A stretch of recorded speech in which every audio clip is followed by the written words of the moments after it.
Shri Tuljabhavani complex 1 BHK 2 BHK and shop project by Shri Tuljabhavani developers Gavantiwada opposite Asha park near Bhardanaka Malvan Sindhudurg. आपल्या स्वप्नातील घर प्रत्यक्षात।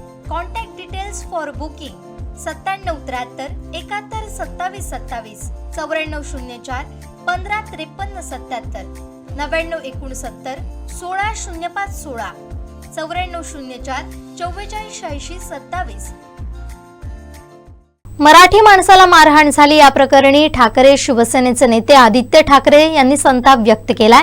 माध्यमांशी बोलताना ते काय म्हणालेत पाहूया। कालची जी घटना आहे कल्याण मधली ही फक्त दुर्दैवी नाही तर संतापजनक आहे। हे सगळे जे वाद निर्माण झालेले आहेत समाजात असतील जातींमध्ये असतील किंवा हे मराठी अमराठी वाद खास करून गेल्या 2 वर्षात भाजपचं आणि एकनाथ शिंदेचं 2.5 वर्षाचं मागचं सरकार आणि आत्ताचं सरकार ह्या वादाला जास्ती कुठेतरी प्रोत्साहन देते का हे पाहणं गरजेचं आहे। आठवण करा गेल्या 2-2.5 वर्षामध्ये असे अनेक वाद झाले जिथे हाऊसिंग सोसायटीमध्ये मराठी माणसाला परवानगी देत नव्हते। तुम्ही मांस खाता मटण खाता मच्छी खाता तुम्हाला आमच्या हाऊसिंग सोसायटीमध्ये घर देणार नाही। मागच्याच मला वाटतं महिन्यामध्ये एका महिलेला दक्षिण मुंबईत हे देखील सांगितलं गेलं की तुम्ही मारवाडीत बोला किंवा हिंदीत बोला कारण आता भाजपचं राज्य आलेलं आहे। ठीक आहे राज्य कोणाचंही असो पण हा महाराष्ट्र आमची मुंबई आमचं नागपूर आमचं पुणे असेल प्रत्येक जिल्हा हा मराठी माणसाचाच आहे। बघा मी सत्य बोलतोय घंटी देखील वाजलेली आहे। तुमची वाजू द्या म्हणजे दाखवा ही आमच्या राज्याची राजधानी आहे मुंबई नंतर या देशाची आर्थिक राजधानी आहे। ठीक आहे अनेक लोक अनेक वेगवेगळ्या भाषेची लोक आमच्या राज्यात वर्षानुवर्ष येतात मिसळून राहत आहेत आणि कुठेही काही त्रास होत नव्हता कोणालाही ना त्यांना होत होतं ना आम्हाला होत होतं। आनंदाने राहा आमच्या राज्यात येऊन राहा आमचे येऊन राहा कोणालाही काही दुःख होण्याचं कारण नाहीये। पण जेव्हा कोणीतरी कालसारखा आमच्यावर मस्ती दाखवतो मास दाखवतो तिथे मग आमच्या तरुणांनी त्यांना न्याय दिला न्यायाचा हात कसा असतो हा दाखवला तर मध्ये मग कोणी पोलिसांनी येऊ नये मध्ये ह्यांना अडवायला येऊ नये। काल जसं त्या मराठी माणसाने तिथे मारलेलं आहे हत्यारं चालवली त्याच्यावर तसंच कालच्या त्या कोण सुकला होता ना त्याचं तोंड कोणी सुजवलं हातपाय कोणी तोडले तर मग मध्ये पोलिसांनी येऊ नये।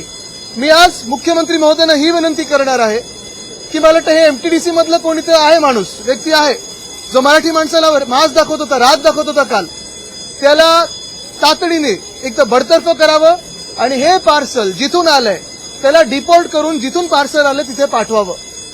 हे जे वाद आहेत हे आमच्या महाराष्ट्रात भाजपचं सरकार येण्यापूर्वी कधीही नव्हते।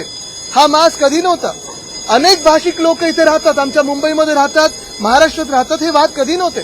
पण हे व्हेज नॉन व्हेज आमच्या सोसायटीमध्ये मराठी माणसाला घर नाही इथे नॉनव्हेजचं रेस्टॉरंट उघडू शकत नाही कुठून सुरू झालंय। होय आमच्या हिंदुत्वात आमच्या प्रथा परंपरेत आम्ही मटन मांस मच्छी खातो ना कोणी एवढं वर्ष काही अडवत नव्हतं मग आता व्हेजिटेरियन सोसायटी कशाला। आज आमची मागणी ही आहे की कालचा जो वाद झाला त्यालाच पकडून मुंबईमध्ये असेल किंवा आपल्या राज्यात कुठच्याही जिल्ह्यात असेल कुठच्याही शहरात असेल व्हेज सोसायटी जर कोणी करायला गेलं तर त्याची ओसी रद्द केली पाहिजे। मराठी माणसाला जर घर दिलं नाही त्याची ओसी रद्द झाली पाहिजे। त्या हाऊसिंग सोसायटीवर कारवाई झाली पाहिजे। जर कोणी आपल्या मराठी माणसाला दाबण्याचा प्रयत्न केला तर महाराष्ट्र द्रोहाचा गुन्हा त्याच्यावर दाखल झालाच पाहिजे ही आमची मागणी आहे। आणि जर कोणी दादागिरी करू इच्छित आहे तर त्याला पोलिसांनी दांडका काय असतो हे दाखवणं लगेच गरजेचं आहे ही आमची मागणी आहे। आणि मला पूर्ण खात्री आहे की जर हे मुख्यमंत्री महाराष्ट्र प्रेमी असतील ह्या मातीतले असतील तर आमच्या मागणीला ते मान देऊन तो कायदा महाराष्ट्र द्रोहाचा आणतील। आमचे दिवसभरातले सर्व अपडेट्स ताज्या घडामोडी आणि थेट लाईव्ह पाहण्यासाठी सबस्क्राईब करा लाईक करा कोकणचं नंबर 1 महा चॅनल कोकण 7 लाईव्हचं YouTube चॅनल।